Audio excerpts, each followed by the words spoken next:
بیا عیسی هغوی ته دا مثال راوړ د انځر ونې او نور ونو ته وګورئ. کله چې هغه غوټۍ وسپړي نو تاسو خپله وینئ او پوهیږئ چې اوړی رانږدې شوی دی. په همدې ډول کله چې د دې شیانو پېښېدل ووینئ نو پوه شئ چې د خدای پاچاهي نږدې شوې ده. په یقین سره زه تاسو ته دا وایم چې دا نسل به تر هغې پورې له منځه لاړ نه شي تر څو دا ټولې پیښې رامنځته شوي نه وي. ځمکه او اسمان به له منځه لاړ شي خو زما خبرې به هېڅکله له منځه لاړې نه شي.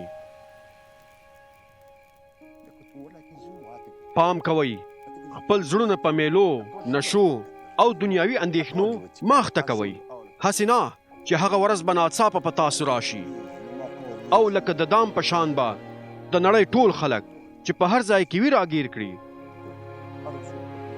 نو بیدار اوسئ او هر وخت دعا کوئ تر څو دا توان پیدا کړئ چې د دې ټولو شیانو څخه چې ډېر زر به پیښ شي وژغورل شئ او د انسان د زوی په مخ کې ودرېدلی شئ.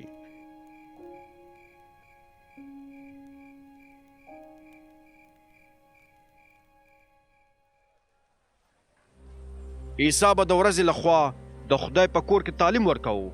ماښام به وتلو او شپه به یې د زیتون په غره کې تېروله او سحر وختي به ټول خلک د خدای کور ته ورتلل چې د هغه خبرې واوري.